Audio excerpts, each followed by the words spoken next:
Hey, I want to walk you through some settings inside of Zoom that will make things much more powerful and efficient for you and your clients. So when we're looking at settings on Zoom, there are a few places that we want to start. First of all, in your general settings, this is actually how I have mine set up because I'm using two monitors, which makes it really efficient for me. I can have one thing on one monitor and I can look and check things on the other monitor. So it actually shows people on both monitors, and I can choose which person I want to see on which monitor. I can also have it set so that it enters full screen when I start or join a meeting. This helps me to focus, to close out everything else on my desktop, and just to be focused on the Zoom meeting.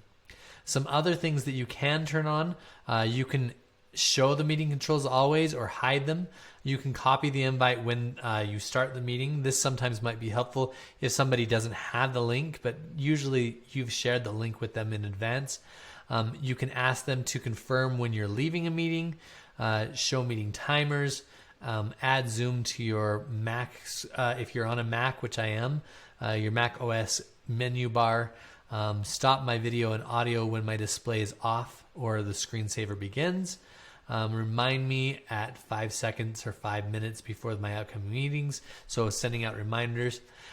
So these are some of the basic settings. I'm going to go to the video and audio settings because this is where I think you can really optimize some settings inside of your Zoom. So one of the things that I like to utilize, I use a different camera. I use my Lumina Plus camera sometimes, or I also have an Insta360 camera that I use. And I like to turn on touch-up appearance just a little bit.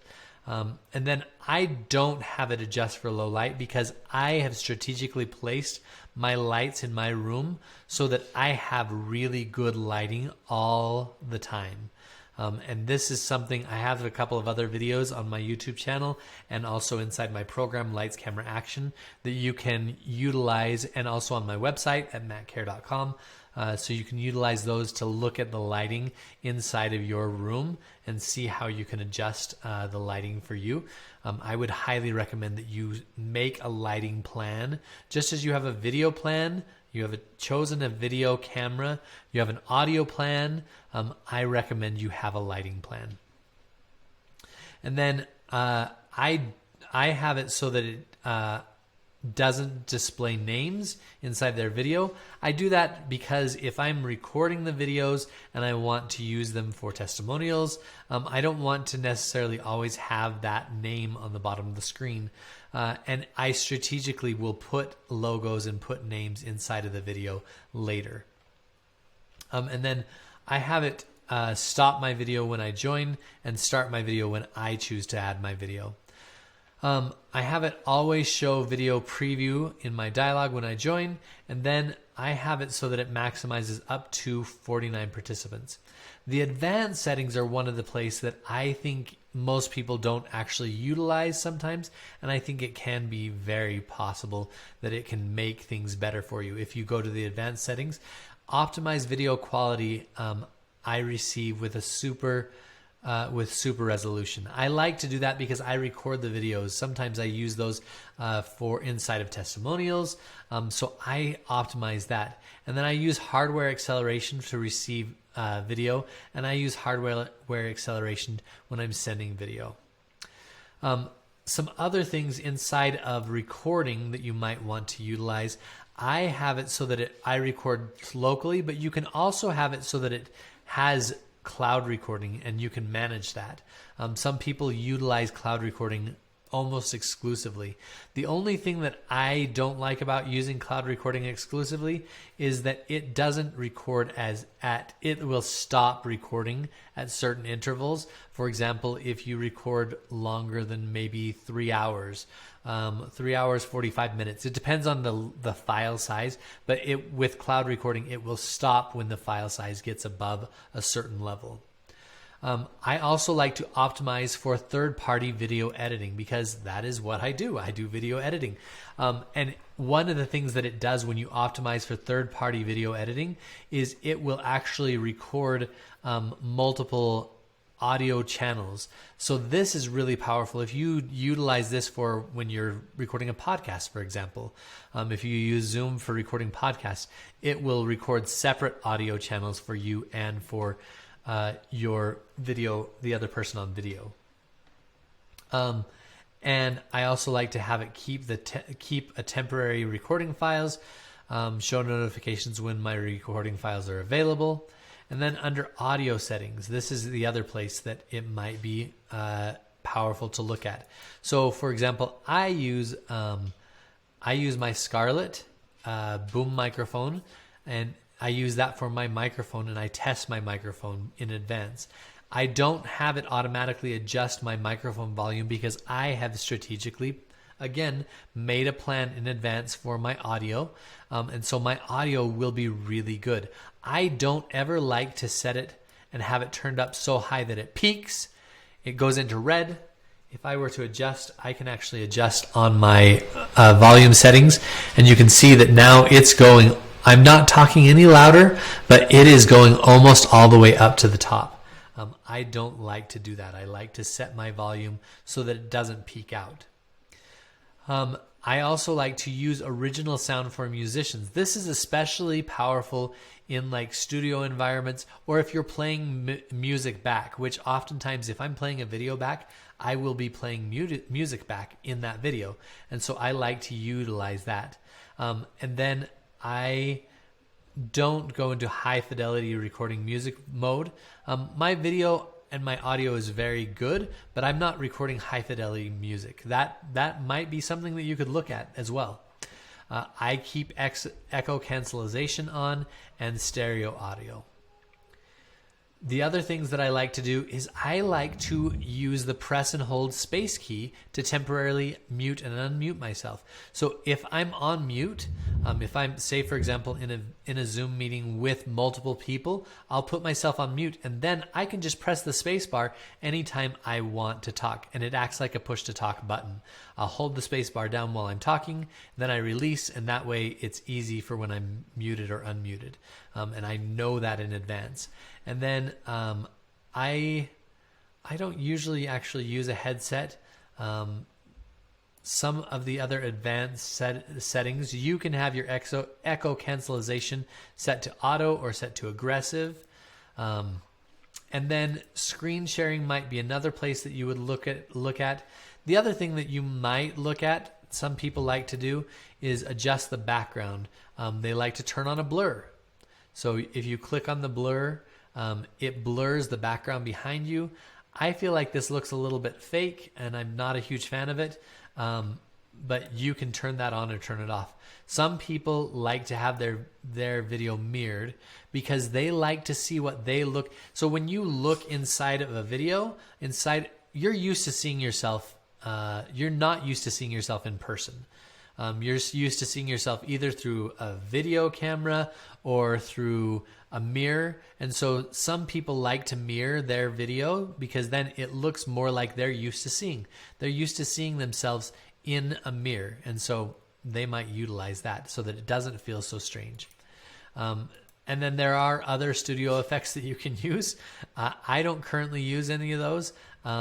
If those are something that you want to utilize, that's where you can find them. Studio effects. You can adjust your eyebrows, mustache, lip color, etc. Those are some of the artificial intelligence elements inside of Zoom. And I don't personally like to use those very much. Like I said, I do touch up my video just a little bit right about here because I like how it smooths the skin and it makes things just look a little bit smoother. Some people don't like that. They like to see the camera exactly how the camera sees things. I'm just trying to look and see if there's anything else that I'd recommend. You can look at some of these other things. For example, your profile. You can adjust your profile image. It may be just a default one that you set up originally, and you can change that profile image. It's very easy. If you want to change your profile image, you'd click adjust my profile. You'd have to sign in again, which I'll do very quickly with my Google.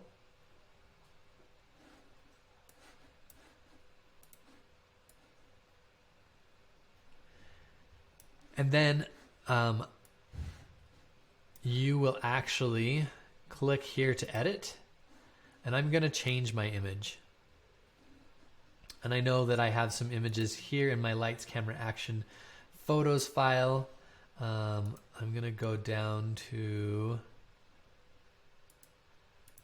these photos. Let's see. From September, and I'm going to go down and choose this image. And I'm going to upload it. And actually, it's too big. So I'm going to have to crop that to a 2M size. So I won't do that for you right now, but that's how you would change your image. Let's see, anything else? Background effects, zoom apps. These are some things that you can turn on. You can add a timer, virtual backgrounds, group photos. But really, I wanted to show you just kind of the settings that I have.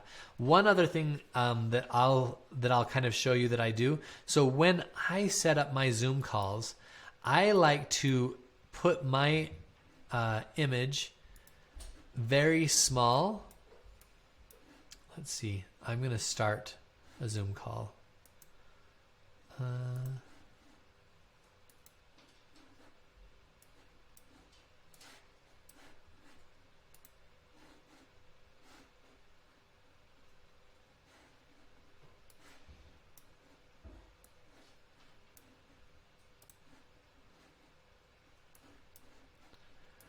I'm just going to do my own meeting, and I'm going to start it right now. So you can see I have to join with audio. I have to start my video. Okay, so this is one thing that I think is really powerful that I do. I escape out of full screen mode, and I make my image super small. And then I put it directly underneath the camera.